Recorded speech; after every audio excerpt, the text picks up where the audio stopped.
नमस्कार, मी संदीप देसाई. महाराष्ट्र एक पाऊल पुढे मध्ये आपलं स्वागत आहे.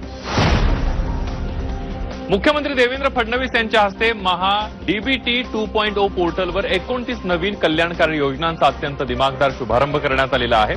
स्वातंत्र्य दिनाच्या ऐतिहासिक पर्वावर मुख्यमंत्री देवेंद्र फडणवीस यांनी राज्यातील जनतेला डिजिटल इंडियाच्या धर्तीवर ही सुलभ प्रशासनाची नवी भेट दिली आहे. या नव्या विस्तारामुळे महाडीबीटी पोर्टलवर उपलब्ध असणाऱ्या एकूण योजनांची संख्या आता 105 वर पोहोचली आहे. आता उर्वरित 231 सरकारात्मक व्यासपीठावर आणण्याचं काम युद्धपातळीवर सुरू आहे आणि यामुळे नागरिकांना वेगवेगळ्या योजनांसाठी स्वतंत्र खाती किंवा वारंवार नोंदणी करण्याची गरज नाहीये. आपले महाडीबीटीचं जी व्यवस्था आहे ती अधिक चांगली, अधिक डिपेंडेबल आपण तयार केली आणि त्या माध्यमातून आता वेगवेगळ्या स्कीम्सचं ऑनबोर्डिंग आपण सुरू केलंय. या 105 योजना या ठिकाणी झालेल्या आहेत. त्यांना कुठल्याही अडचणींचा सामना न करता या सर्व वैयक्तिक लाभाच्या योजना मिळाल्या पाहिजेत. मुख्यमंत्री देवेंद्र फडणवीस यांच्या प्रमुख उपस्थितीमध्ये मुख्यमंत्री फेलोशिप कार्यक्रम, सत्कार आणि शुभारंभ सोहळा 2026 अत्यंत दिमाखामध्ये पार पडला. तरुण कल्पना आणि सुशासन यांचा संगम या संकल्पनेवर आधारित असलेल्या या कार्यक्रमात राज्य शासनाने भारतीय संस्था बॉम्बे IIT सोबत एक महत्वपूर्ण करार केलाय. या करारानुसार शैक्षणिक वर्ष 2026-27 पासून सहभागी फेलोजसाठी तंत्रज्ञान विकास आणि सार्वजनिक धोरण या विषयामध्ये विशेष पोस्ट ग्रॅज्युएट सर्टिफिकेट प्रोग्राम सुरू केला जातोय. या अभ्यासक्रमामध्ये 20 दिवसांचं प्रत्यक्ष क्लासरूम ट्रेनिंग, वर्षभरामध्ये 90 तासांचं ऑनलाईन लर्निंग आणि IITचे वरिष्ठ प्राध्यापक, निवृत्त सनदी अधिकारी व तज्ज्ञांचं थेट मार्गदर्शन यांचा समावेश असणार आहे. या तांत्रिक अभ्यासक्रमामुळे तरुण फेलोजची कार्यक्षमता वाढेल आणि ते प्रशासनामध्ये अधिक आधुनिक आणि विज्ञानावर आधारित दृष्टिकोन आणू शकतील असा विश्वास मुख्यमंत्री देवेंद्र फडणवीस यांनी व्यक्त केला.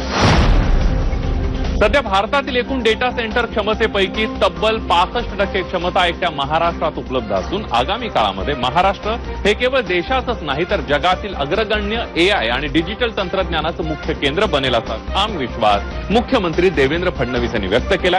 मुंबईमध्ये इंडो अमेरिकन चेंबर ऑफ कॉमर्सची राष्ट्रीय परिषद आयोजित करण्यात आली होती. त्यामध्ये मुख्यमंत्री देवेंद्र फडणवीस यांनी राज्याच्या डिजिटल पायाभूत सुविधांचा रोडमॅप मांडलेला आहे. राज्याने 2031 पर्यंत 5.7 गिगावॅट क्षमतेचे डेटा सेंटर उभारण्याचं उद्दिष्ट ठेवलंय, जे जागतिक स्तरावर सर्वात मोठ्या क्षमतेपैकी एक असेल.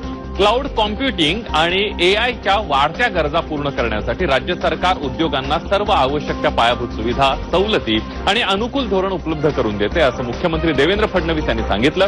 भारत आणि अमेरिकेच्या उद्योग जगतातील नामवंत प्रतिनिधी या परिषदेमध्ये उपस्थित होते.